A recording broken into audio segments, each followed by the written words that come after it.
Hey guys, Toolman Tim here. Welcome back to the workshop where we build business, create community, find freedom, and share success. It's Saturday, and that means it's time for my favorite edition of the workshop every week, and that is called the Weekend Workshop.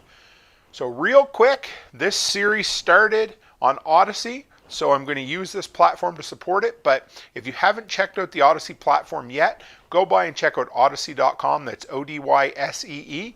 You can follow me over there. If you click my invite link in the description below, we'll each get a little bit of library coin, which is actual cryptocurrency.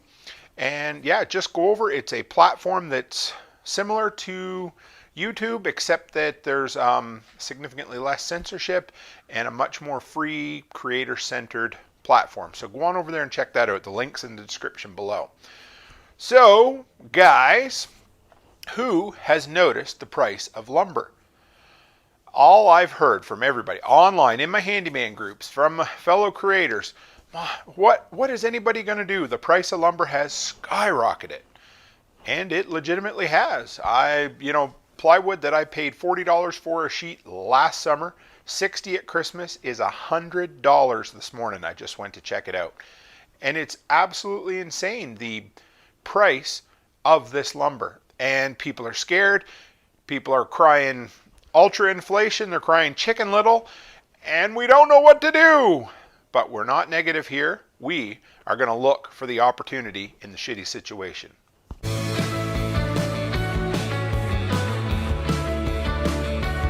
All right, so I've been wanting to talk about this lumber thing for a week or two, and I was driving yesterday, had to run up to the city and back, and it really just hit me. Actually, back up a few days, I was putting together this month's monthly workshop where I send out the newsletter to everybody. If you haven't subscribed, go to toolmantim.co and you can sign up there. And my opening few paragraphs, I always ramble on like an old man about something. And this month, it was talking about the craziness of the lumber prices and how it's affecting everything we do. And not just handymen, not just contractors, people who want to get stuff done. It's affecting everybody. And I thought, I really got to chat about this. But you know what? It's been beat. The news is talking about it. Fellow creators are talking about it. Contractors, handymen are all talking about the craziness of the price. I went today, so I bought my wife, this is all part of this whole thing, but I ended up buying her a vinyl shed. I brought it home. We're getting ready to put it together. And I realized I need to build a platform for it. You can do it on gravel, but it has a floor that needs to be perfectly flat. So I thought, okay, well, I don't know, it can't be that bad. I mean, I've been in there, I took the pictures, so I went in to look, and I needed to build an 8x10 platform. I was just going to use whatever I could get, 7/16 chipboard, which was $60 a sheet. It wasn't long ago, that was $10 a sheet. And 10-foot 2x4s were $18. $18. 8-foot 2x4s were $10.95. It's absolutely insane. So I thought, I stood there for a minute. And I decided I'm not buying. I just can't spend that much on lumber right now. So I said I'll come back. And we all know that the most elegant designs or the most simple designs, the best situations sometimes come out of the worst restrictions. And in this case, a 300% increase, 250% increase in Canada from what I've heard from most people, and a 300% increase south of the border with all my compatriots down there in the US where you guys mostly are. 300% increase in lumber. That is as constrictive as you're ever going to find. And there are going to be solutions. There are going to be people who are going to thrive in this market because, but Tim, it's crazy inflation and it might be, or how did we get to this situation? And I started doing some digging because everything's gone up. We know that. Lots of things. There's been shortages on a lot of things. But I really couldn't understand what this super crazy, beyond wildest expectations increase in lumber was from. And I mean, I guess it makes sense, but back a year ago when they shut everything down, of course, lumber mills shut down, harvesters shut down, shippers shut down, hardware stores shut down. So basically the entire production chain shut down. So that's number one. So there's your shortage. And everything had shortages. Toilet paper had shortages, dry goods, flour, everything. But the market was able to pivot and do what markets do, and that was great. But so on top of the shortage, there was a huge increase in demand. So there wasn't just the normal demand or a 10% increase in demand. There was huge amounts of people moving from the city to the country. Or better yet, people who have to work from home who didn't have a space to do it in. They had more time on their hands. They were looking at their four walls. They needed to do renovations. They needed to put together an office. All of that. So they needed to do renovations, and there was a huge. So what was basically left on the market got snapped up as quick as possible because people needed or wanted to make home offices. They're tired of looking at their walls. It's why we had our busiest year ever last year, because everybody was home, wanted stuff done, and it quickly dried up the supply. So you had unprecedented shutdown across the board. In my 10 years plus of selling building supplies, I never saw anything like it. You'd occasionally see a sawmill or two burn down, which was bad, and you'd see a 20 to 30% increase in some small shortages. But in this instance, it went through the roof. And like I said, unprecedented demand and unprecedented shortages created the perfect storm. Created a 300% increase in prices, and we might see worse than that yet. The best estimates of what people think the market's going to go back to rights is third quarter of this year, but who the hell knows? Nobody knows. It's like trying to guess what the market's going to do. This is worse than that, but this is a situation nobody knows. So that being said, enough of the doom and gloom. Yes, we know lumber prices have gone up 300%. Yes, we know it sucks. You know what? Anything, it's just bad. So where do we go from here? Where's the opportunity? Because every time there's change, there's opportunity. When things change, the people who see that change coming first, the people who are willing to adapt, the Netflixes instead of the blockbusters, the Amazons instead of the Sears, those are the ones that get out ahead and make the money. And it sucks. We love doing what we do. We love being comfortable. We love, doing the normal things, but sometimes we have to change. And when there's change, there's opportunity. So what is the opportunity, Tim? Where are we going to make our money in this? So some of my suggestions might be really simple, and you might just slap yourself and say, Tim, why didn't you think of that? Or why didn't I think of that? Or shut up, you're being too simple. But number one, pivot, So right now, the best thing you can do is not buy materials. I know. Oh, well, great, Tim, but I need to. And if you have to, you have to. But if there's a way you can put off some lumber jobs for a while and hopefully let the market bring itself back a bit, maybe focus on some other things, maybe focus on landscaping, focus on painting, for instance. The cost of paint hasn't really gone up yet, thank God. Window cleaning, gutter cleaning, anything, things that you can do to make money, to get out there and get active, because there's a good chance that the lumber market is just going to completely stop for a while because people just won't be able to afford or refuse to do it. So it might be time right now to pivot before some of the other people do. Jump into some other services. Doesn't mean you don't still offer this, but start offering some more stuff. Throw some things at the wall and see what sticks. Like I said, sometimes we have to change.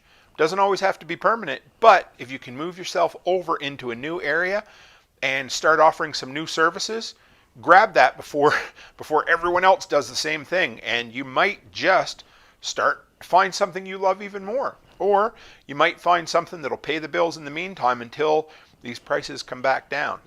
That's simple. I know, just pivot. I love that word, but just try some other services. Try to focus on some things that are going to make you the money right now. The areas, because people have this pent up, starving desire to do renovations. They want to.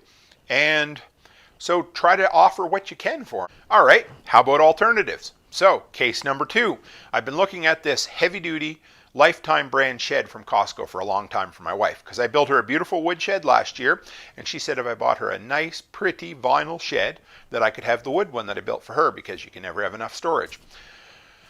So we did the cost on it, and it was like $1,200–$1,300 for the shed.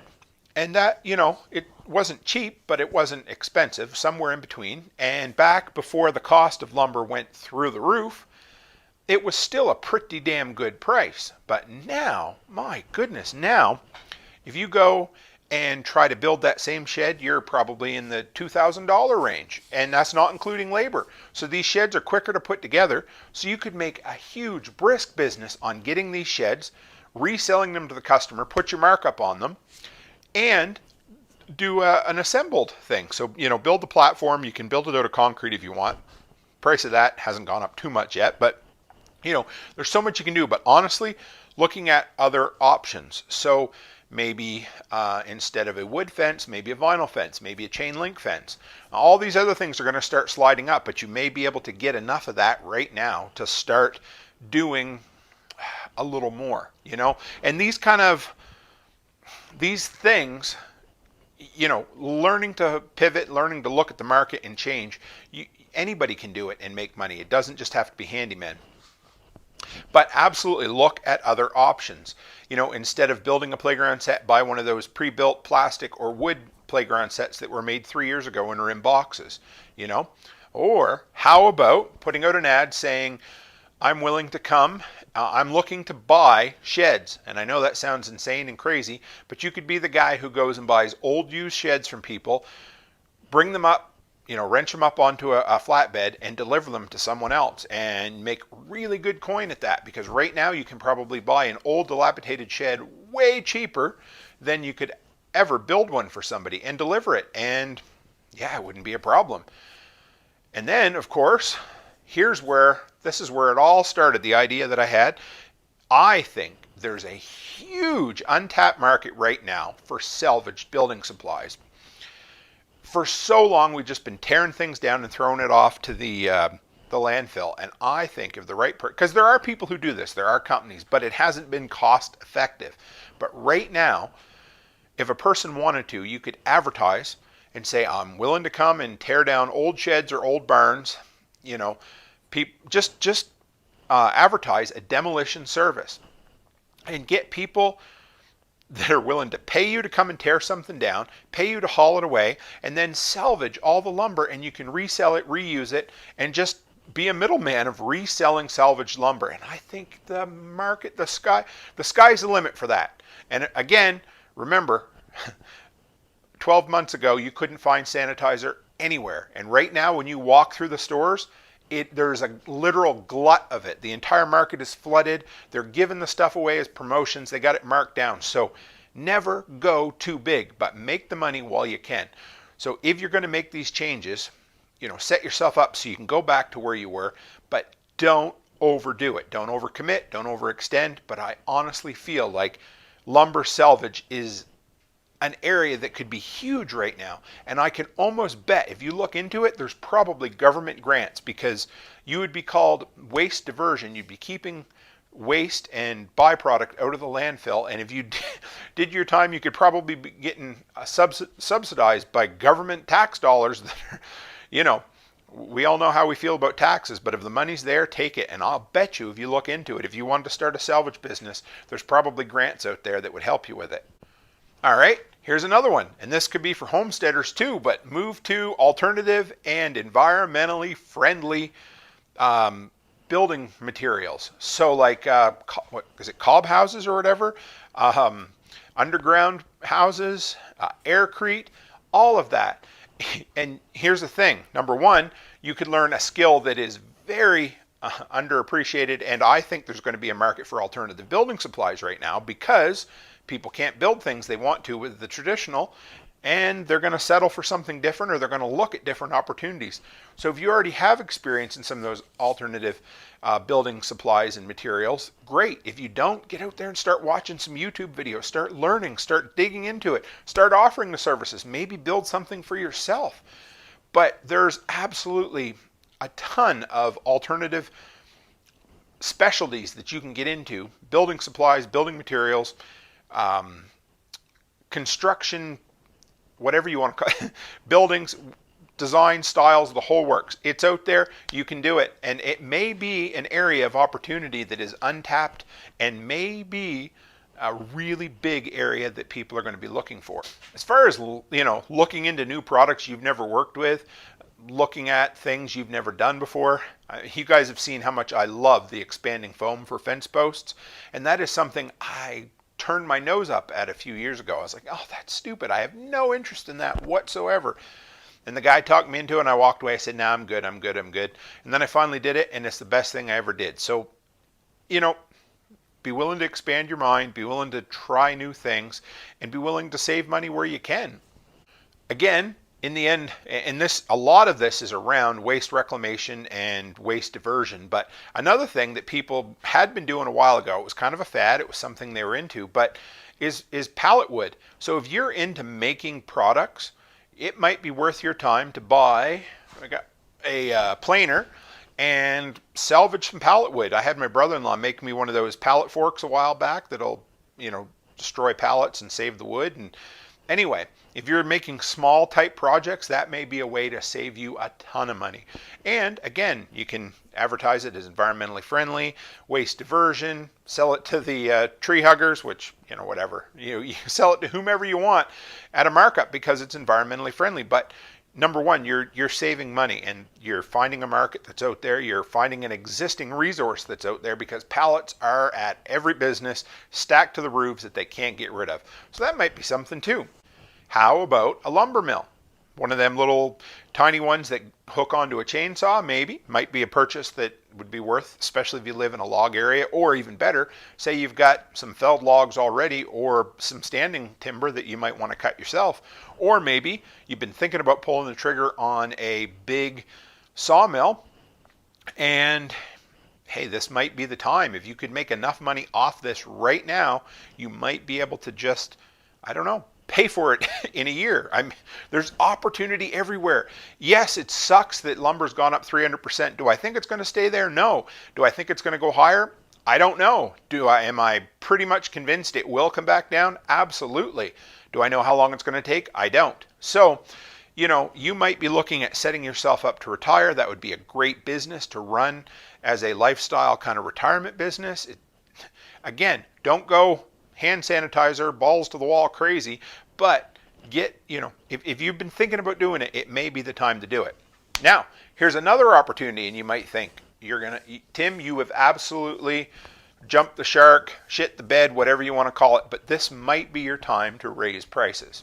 Now, hang in there with me. If you've been struggling and wanting to put prices up, but for whatever reason you think, I just can't do it. Well, right now, lumber's gone up 300%. That's an issue you can't deal with. That's a huge increase.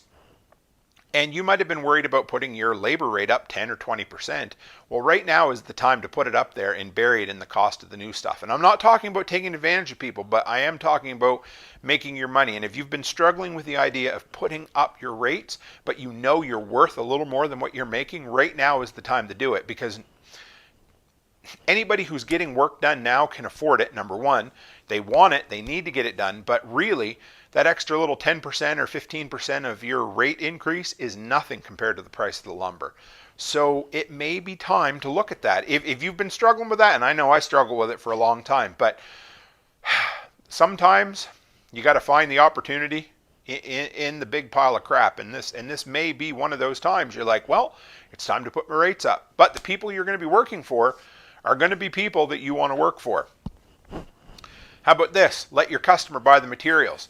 I always say, if you are buying the materials and not marking your materials up, you're giving the customer an interest-free loan. You shouldn't be doing that. Number one, you should be marking the price up. But right now, something you can do is let the customer shop around and buy their own materials. So you're not putting out that money that you normally would have to, but also the customer's not paying the markup. So you can proposition it to the customer, hey, if you want to go buy the materials yourself, I'll give you a list. You go pick them up, you get them delivered, whatever, but you're not going to be paying the extra 20 or 30% that I charge to shop for, pick up, and deliver the materials.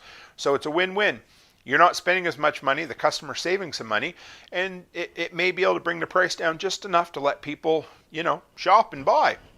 Also, don't overbuy materials right now. Oh yeah, I know that goes without saying, but I'm forever buying 10 to 20% more than I need for a job, because normally I buy the materials myself, and when I'm done I stash things away, which is great, except right now you don't want to do that, because I am sure the price is going to come back down.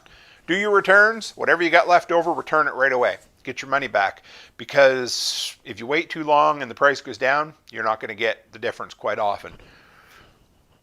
Also, that rainy day stockpile of lumber, right now is probably the time to sell it. I'm just thinking, if you've got some lumber that you think you can sell, put it out there and sell it right now, because the market's hot. You can probably make enough money on that, and if you sit on it when the price goes back down, to buy 3 to 4 times that amount of lumber. So just all these crazy opportunities that are out there. Okay, so again, I went to the store today. I went to the local UFA, and it's not their fault. It's not anyone's fault per se of why the price is high, but I went in there and I needed, two 10-foot 2x4s, was it 10 8-foot 2x4s, and 3 sheets of chipboard or plywood or whatever. And like I said, it would have been $300 to $400 for that. It's a lot. I mean, I could have bought it. I didn't want to buy it. And I had a bunch of scrap lumber back here, and you know what that made me do? Again, it made me change my mindset. I come back and I started looking at what I had, and I started pulling things out, and I found this is what I found, 3 2x4s, which I had, so I was able to use that. I had no plywood that I really wanted to use, but what I did have was a whole bunch of rough 1x6 boards, and I knew it would take me a little longer to put 1x6 boards down than it would plywood, but I had them. I had some junked up 2x4s. None of them were very long, but they were long enough, and I had 3 2x8s that I just salvaged from, you might have seen some pictures with that great big fish aquarium over at a house that I threw to the dump. And I was going to throw that to the dump, and I thought, damn it, no, I'm not going to. So you know what I did? It took me an extra 5 minutes, but I put a straight edge down it, and I ripped 2x4s out of those. And you think, oh my God, but you know what? They were painted, so I wasn't going to use them for a lot anyway, but I ripped them out. I made 2x4s, and they're going to be buried on that frame for my wife. So sometimes the crazy constrictions that we end up with, prices going up or crazy government rules, force us to look back and make do with what we have. And sometimes looking around, we might realize we've got more to get by on than we think. And I ended up, of course, this became a challenge at this point when I decided I wasn't going to buy any lumber material, especially after I called the lumber yard out of town and it was even more money. I decided I was going to come up with every bit I needed to put it together without spending any money. And guess what? I did. So I used all those. I had like 4-foot sections of 2x4s, and they were free. I had screws. So I laminated. I made a 10-foot double thickness 2x4 that I laminated 2 together, and it became one of my long rim joists, rim boards, whatever you want to call it, for that. That was one of the outside. I had one 10-foot pressure treated 2x4, and the rest I either ripped out of that or had left over, and then I sheathed the whole thing in with 1x6 boards. I had to piece them together, but it's just a landing sturdy platform, and it's sturdy. You could park an elephant on it. So anyway, guys, I had to get this off my chest because lumber prices are friggin' nuts. Everybody knows it. Everybody's talking about it. Everybody's saying the sky is falling, and I wanted you to know there's opportunity out there. I'm sure there's 100 things I forgot. So if you got a minute, put it in. If you have other suggestions for opportunities in this crazy market, put it in the comments below. Let me know what your, well, number one, report in what the prices are, but we're solutions oriented, right? So report to me what kind of opportunities you found in these situations, or what opportunities you see other people could grasp, because we all need to help each other out. We're a community, and I want other people to be able to succeed. And when the times get tough like this and they're crazy, this is when the opportunity's out there for us to make money. So get out there, do incredible things. I know you can. Real quick, if you like these videos, take a minute and share them if you're still here. I absolutely appreciate it. Put it out there on social media for me. Go to toolmantim.co like you guys know. And as always, stay happy, stay healthy, and have a great week.